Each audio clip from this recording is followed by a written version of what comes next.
one thing I would say is that part of what made it so pungent in the first season for me as a viewer was that it was a very specific locale, and the people were very specific. It was just how detailed each life was that sort of made it meaningful for me. I agree with you. One of the things that we're lacking so much in society is empathy, period. That's like the base of why we even have to have this conversation. It's the inability to empathize with another being despite whether you agree or disagree with their morals, their faith. To me, this was a group of women who did not understand each other. But by the end of the season, because of the events that occurred, 5 women who would not normally relate to each other were able to put their differences aside to support and stand up for one another.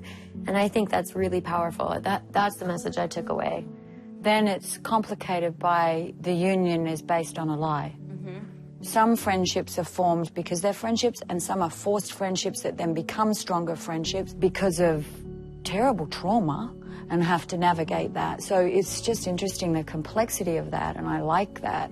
And the more we sort of delved into that and didn't run away from that, I think the deeper and richer and probably more truthful we managed to get, which is what you were always fighting for through the whole piece. Well, that was the thing I was most excited about this season, was that idea that you've calculated this perfect alibi and we're all colluding to tell the same story, but, you know, invariably something is going to go on and someone's going to break the chain.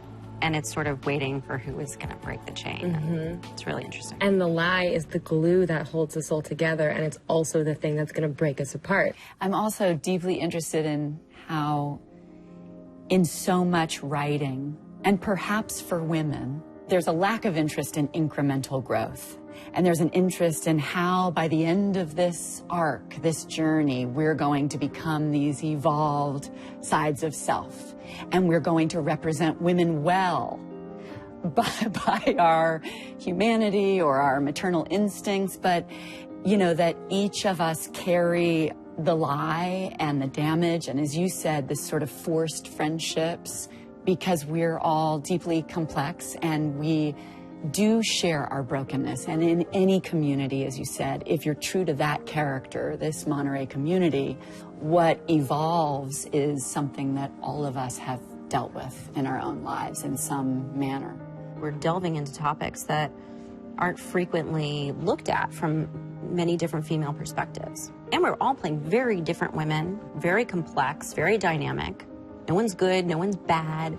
Everyone's going above and beyond, you know, everyone kind of knows their characters so well, and we call each other and say, what about this, what about that? This could be cool for you, this could be great for that. I love that moment that you did the other day. There's such a support system, and I think it just helps us do better work. As mothers, sisters, actors, activists, it's just extraordinary to be with all of you and get to share that with you and learn from each of you.